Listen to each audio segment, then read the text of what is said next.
तुम्हारा क्वेश्चन है, आज का फार्मूला है कि भुजा को ए से सूचित किया जाता है, क्षेत्रफल को ए से और विकर्ण को डी से। भुजा को ए से, क्षेत्रफल को ए से और क्षेत्रफल ए भी उससे ज्ञात किया जाता है।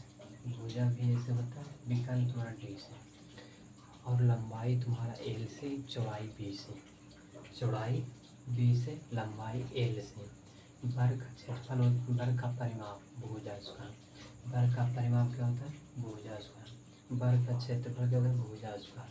वर्ग का परिमाप, सॉरी, वर्ग का परिमाप तुम्हारा होता है 4 गुना भुजा। वर्ग का परिमाप क्या होता है? 4 गुना भुजा।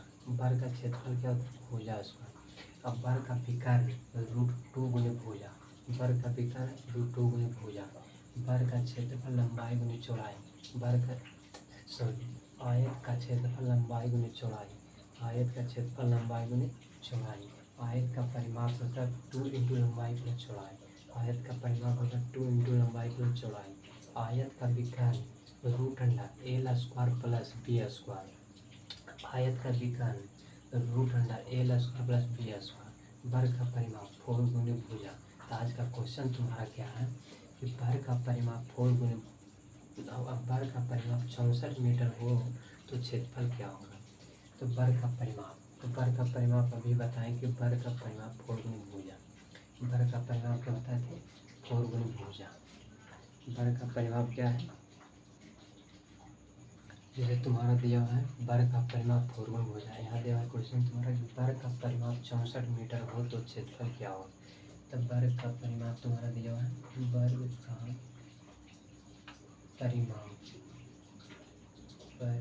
बराबर फॉर्मूला होता है 4 गुना भुजा। वर्ग का परिमाप क्या होता है? 4 गुना भुजा। जिसमें वर्ग का परिमाप क्या है? 64 मीटर बराबर 4a, दैट इज 16 चौक 64 16। तो ए बराबर तुम्हारा हो गया 16।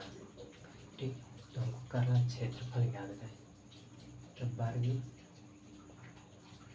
वर्ग का क्षेत्रफल बराबर, तो वर्ग का क्षेत्रफल बनाए भुजा स्क्वायर। तो कितना हो गया? क्षेत्रफल भुजा हो गया 16। 16 का स्क्वायर कितना होता है? मैंने 16 गुना 16, तो 16 के बाद 256। ये तुम्हारा आंसर।